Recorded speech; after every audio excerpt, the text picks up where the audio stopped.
ऐसी कोई और कहानी जहाँ आपको लगा हो काला जादू, वशीकरण? हाँ, हाँ, हाँ। एक किस्सा मुझे याद आया और ये सारी वो चीज़ें पहले तो मैं बता दूँ जहाँ मैं शायद मैंने कहीं और चैनल पे नहीं बता रखा।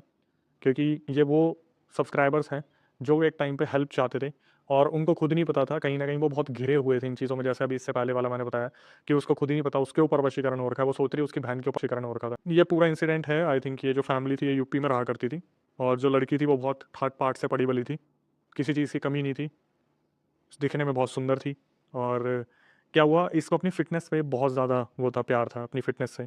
इसने स्कूलिंग, कॉलेजिंग सब कुछ स्पोर्ट्स से निकाली और इसकी फ़िटनेस बहुत अच्छी रही थी। तो इसका रिश्ता होता है न्यूज़ीलैंड में और जब ये न्यूज़ीलैंड जाती है तो वहाँ पर ये डिसाइड करती है कि ऋषिकेश में योगा बहुत अच्छा सिखाया जाता है। तो ये अपनी फ़ैमिली से बात करती है कि मैं जब यूपी वापस आऊँगी, घर वालों के पास, तो मैं ऋषिकेश जाऊँगी 1-2 महीने, 3 महीने मैं अपना पूरा योगा का कोर्स करके आऊँगी। तो ऐसा ही हुआ, ये न्यूज़ीलैंड से आती है, अपनी फ़्लाइट पकड़ के घर पहुँचती है, घर पे अपनी सारी पैकिंग करती है। इसने ऋषिकेश में पूरा योगा का कोर्स वगैरह सब कुछ पता कर रखा था। ये वहाँ से अपना जो भी है ट्रांसपोर्टेशन पकड़ती है और आई थिंक उसके हस्बैंड भी आए थे इंडिया में कुछ टाइम। तो इसके हस्बैंड उसे ऋषिकेश के जो पूरा था वहाँ पर योगा सेंटर में फ़ीस सबमिट करते हैं, रोकते हैं, सब कुछ होता है। अब हमारे पास जो इंसिडेंट आया था, वो आया था कि जैसे लड़की के पेरेंट्स ने इंक्वायर किया था कि हमारी बच्ची के साथ कुछ ठीक नहीं होता है। उसको फ्लैशेस आते हैं अजीब-अजीब से और उससे कोई अंदर ही अंदर बात करता है। जैसे मैं बैठा हुआ हूँ और मैं बोल रहा हूँ कि मुझे खा लेना चाहिए, तो अंदर से आवाज़ आ रही है, नहीं तू ये नहीं खाएगा, तू मच्छी खाएगा। तू ये नहीं खाएगा, तू मीट खाएगा। मैं बोल रहा हूँ कि मैं ब्राह्मण हूँ, लेकिन मैं अंदर जो बैठा हूँ उधर से आवाज़ आ रही है मैं मुसलमान हूँ। मैं बोल रहा हूँ मुझे रोटी-सब्ज़ी खानी है, नहीं, तुझे मीट खाना है, तुझे मच्छी खानी है, तुझे नॉन-वेज की तरफ ध्यान देना है। मैं बोल रहा हूँ कि मैं तो इस फैमिली से बिलॉन्ग करता हूँ, मैं नहीं कर सकता। तो मेरे अंदर से आवाज़ आ रही है कि तू उस फैमिली से बिलॉन्ग करता था, अब मैं तेरे अंदर आ चुका हूँ और तेरे को ड्रिंक करनी है। तो उस लड़की के साथ ऐसा होता था कि वो बैठे-बैठे अपने आप अब पता नहीं किस-किस से बातें करती रहती थी। दीवारों को देख के बोलती रहती थी, कभी इधर-उधर देख के बोलती रहती थी। तो हम गए, उसकी जो 3 महीने पहले जो वो ऋषिकेश गई थी, तो हमें इस फैमिली की जो सबसे बड़ी ख़ासियत थी वो ये थी, ये फैमिली ना खुद से कुछ भी बताना नहीं चाह रही थी। इनके पास पैसे की कमी नहीं थी, ये पता नहीं कहाँ-कहाँ धक्के खा चुके थे।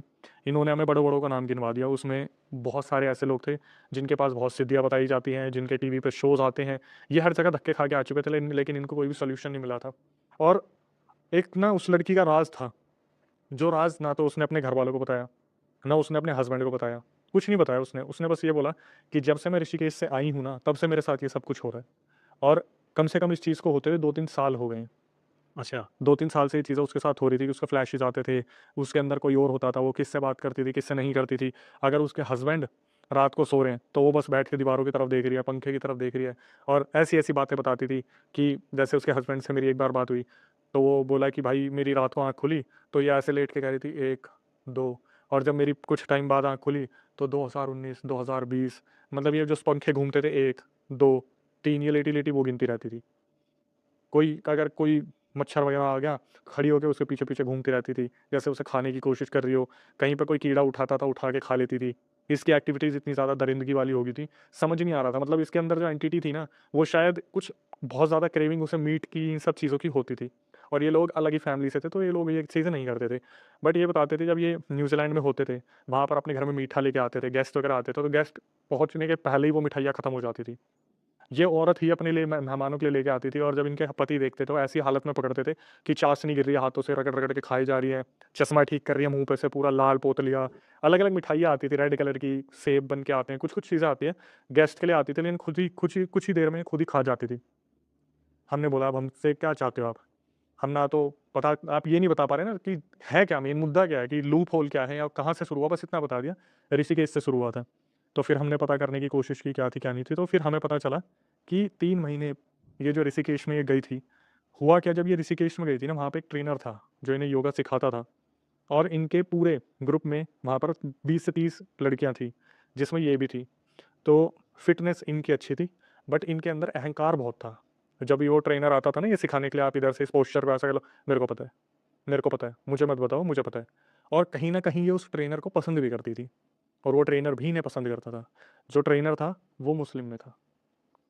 हाँ, तो क्या हुआ, वहीं से जब ये पहुँची थी वहाँ पर, वहीं से इन्हें ऐसी चीज़ें फ़ील होना शुरू हो गई थी कि रात को जब ये सोती हैं तो इनके कमरे में कोई आता है। लेकिन जब तक इनकी आँख खुलती थी, कोई जा चुका होता है। सब लोग डबल शेयरिंग में रह रहे थे लेकिन इनके पास पैसा ज़्यादा था, इसलिए इन्होंने सिंगल कमरा अपने लिए लिया था। वही कि मतलब मेरे को तो क्वीन ऑफ द हार्ट बन के रहना है। तो धीरे-धीरे क्या हुआ, इनके साथ ऋषिकेश में अजीब-अजीब से झटके शुरू हो गए, स्लीप पैरालिसिस आने स्टार्ट हो गए।